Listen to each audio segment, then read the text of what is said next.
Hello everybody in the chess world. Today I'm going to show you just a beautiful game with a beautiful finish. This game was shown to me by an Argentinian teacher called this was like 15 years ago probably. Even he wouldn't remember probably. But I remember this gave me a big impression. This game is Carsten Hoi with the white pieces against Boris Gulko with the black pieces.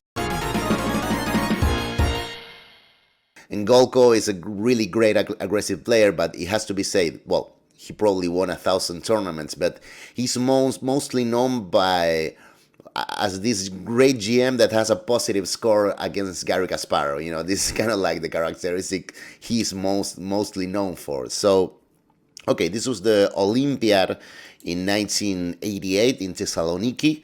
So, well, I'll take first the game to, well, his conclusion point a little bit before. It's move 20.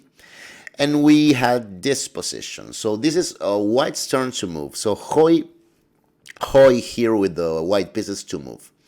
So take a few, minutes to settle, into the position. We can see this weird weakened pawn structure, pawn shield, around the black's king. So, and this big kind of like machinery by white, right?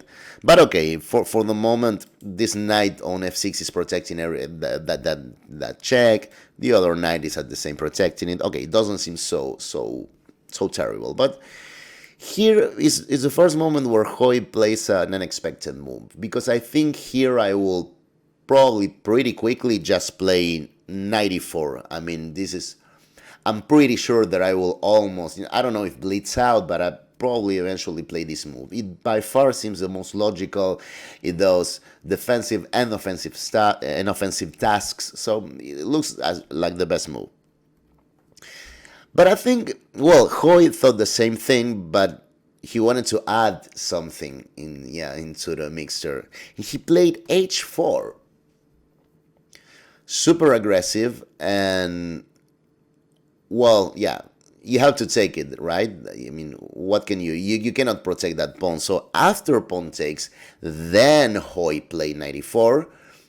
Because, well, yeah, I mean, we are, as I pointed out with the arrow, we are hitting on d6 just in the same line without included h4. But now he's just going to continue with either king h2 or king h1.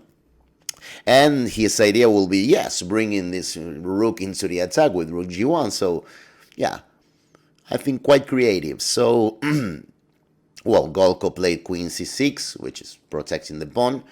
And yeah, Hoi, followed his plan, his idea, king h1 with the idea of just rook g1. Okay, it's fine.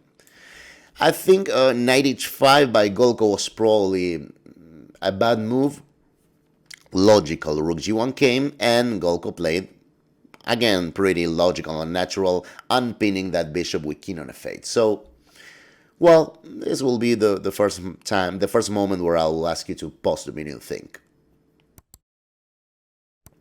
Okay, if you were searching for something concrete, something really aggressive, well, I will guess probably a lot of you guys saw rook takes g7, which is the move that Hoi played. But the follow-up is what interests me more than the blow, So first of all, well, it is quite clear that if we take with the knight, well, bishop takes h6 will pin this knight. We'll follow it up with rook g1 and everything's over. But, of course, Gulko played king takes g7. And here, well, again, if you want, you can pause the video and think.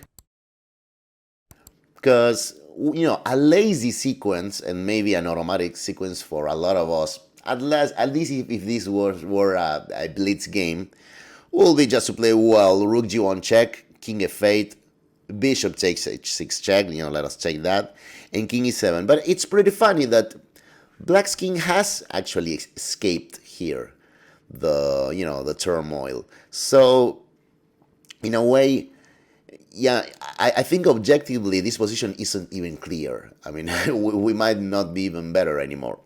But yeah, Hoi had another idea in mind, which is bishop takes h6 check, and this extraction of the king and attracting it to a square where, well, it'll be under fire all the time. Because the game continues, of course, king takes h6, and of course, rook g1.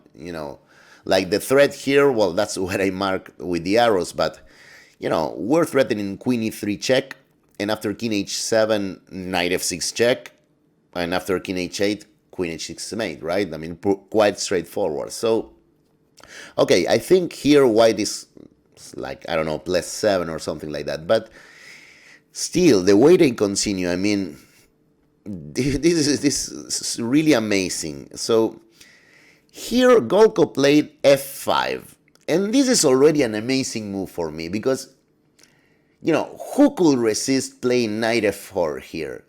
I mean, I couldn't resist that in 1,000 years. It's like, well, I give h5 for my king.